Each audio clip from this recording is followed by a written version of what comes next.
Alors la société EcoRobotics, c'est une start-up qui est basée en Suisse, à Yverdon. Nous avons été créés il y a 5 ans. On travaille sur ce projet. C'est une idée de mon associé Steve Tanner qui a eu l'idée il y a une quinzaine d'années. C'est resté un petit peu dans un tiroir pendant une dizaine d'années. Et on a ressorti l'idée il y a à peu près 5 ans. Et puis on travaille dessus depuis 5 ans. Disons depuis 3 ans à fond. Alors on est une petite structure, hein. on est en train de grandir rapidement, on va être 9 d'ici quelques semaines. Donc on reste une petite structure. On est financé par des investisseurs donc, qui investissent dans des startups innovantes. Et puis on travaille avec des partenaires tant suisses que français principalement, des instituts de recherche, des universités.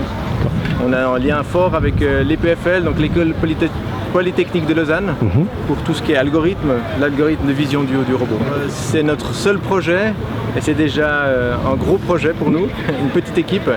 Et c'est notre principal projet. Ouais. Donc on a 5 prototypes de ce type-là qu'on est en train de tester. On a fait la campagne de betterave là, avec des paysans suisses de la région de là où on est. Et puis on va commencer le colza là, dans les prochaines semaines, donc tester dans le colza, encore en Suisse. Et puis l'année prochaine ce sera avec des instituts de recherche en France et en Suisse sur la betterave, le colza et les prairies, le traitement des rumex.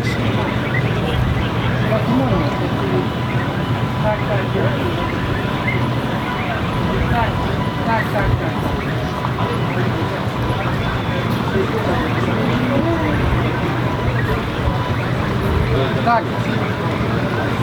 Okej? Okej. Dobra, też firma zanim ma teleskop, to nie pasuje, okej? Bardzo...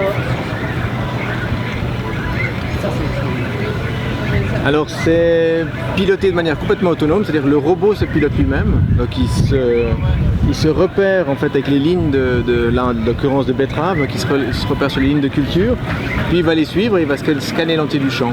Le GPS va l'aider pour cadrer la zone de travail, mais dans le champ il suit les lignes de culture. Donc, un opérateur l'amène au champ ou à la parcelle et puis il peut repartir après. Exactement. Et puis l'opérateur, une fois qu'il l'a amené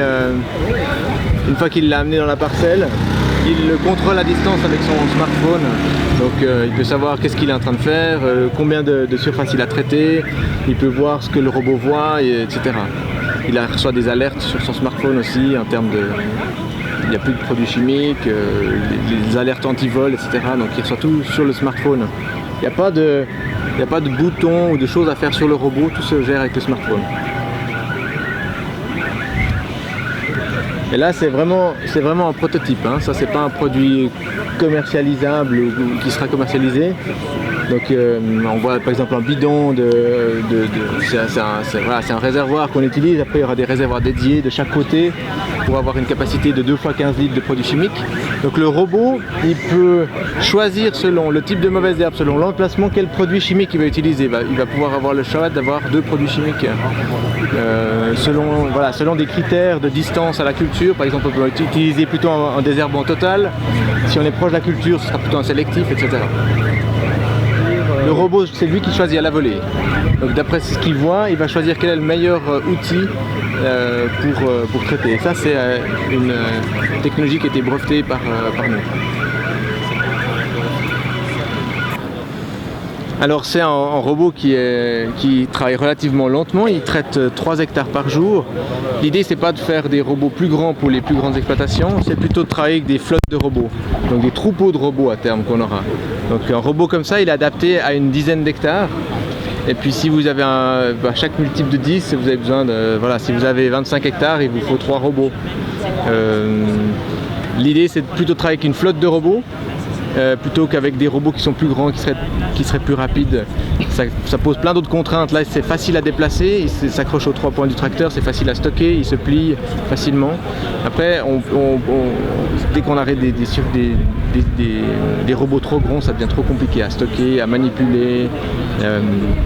Là on a un bon compromis entre le poids, la vitesse, la taille.